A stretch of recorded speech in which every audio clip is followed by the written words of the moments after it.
आपने बहुत अच्छी बातें कही हैं एफएनओ के बारे में भी। काफ़ी सारे रिटेलर्स इस चक्रव्यूह की तरफ बढ़ते हैं इस उम्मीद में कि बहुत ज़्यादा पैसे बनाएंगे। चंडोक साहब का बहुत फ़ायदा होता है, लेकिन दिल से वो भी नहीं चाहते कि ऐसा हो, क्योंकि बिल्कुल बिल्कुल।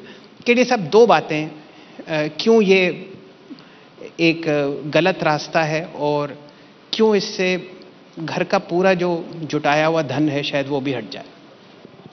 नहीं, ये मृग तृष्णा है, क्योंकि सबको जल्दी जल्दी पैसे वाला बनना है, सबको जल्दी जल्दी करोड़पति बनना है।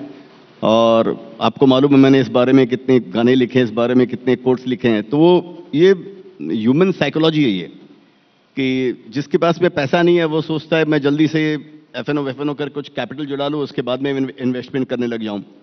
तो और कुछ एजुकेशन की भी कमी है, और तो ये उसका मिला जुला रूप है। तो और दूसरा क्या है ना कि वो आदमी मरने के बाद ही स्वर्ग पहुंचता है, उसके पहले स्वर्ग जा नहीं सकता। वह कोई आदमी स्वर्ग आप किसी को पहुंचा नहीं सकते हो।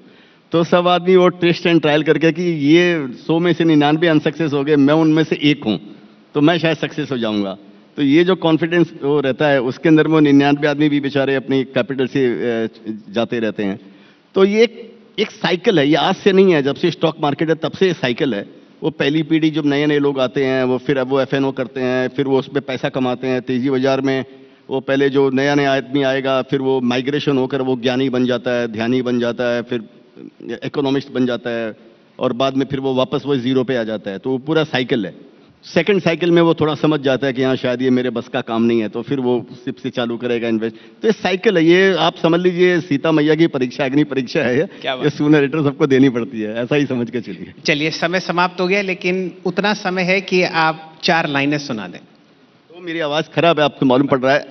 तो मैं जो लास्ट जो गाना था वो मैं आपको बताता हूँ, उसको रिसाइट करता हूँ कि सोच कर समझ कर इन्वेस्ट कर, रूमर पे टिप पे न टाइम वेस्ट कर, नॉलेज और पेशेंस का बिजनेस है ये, अनुभव से सीख और बेस्ट कर।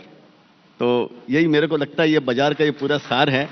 और एक दूसरा मेरे को याद आ रहा है कि किसी को भी तू ना समझ में ये आए, ये चढ़ता चढ़ता क्यों गिर जाए, ये 90% लोग क्यों पैसे कमाए, सोचा समझा खूब तो समझ में ये आए, ये जो लेके गए बैठ वो ही तो है कमाए, ये 90% लोग बैठ नहीं पाए, थोड़ा तो समझो भैया, थोड़ा तो सोचो भैया, वरना तो डूबेगी ही तुम्हारी नैया।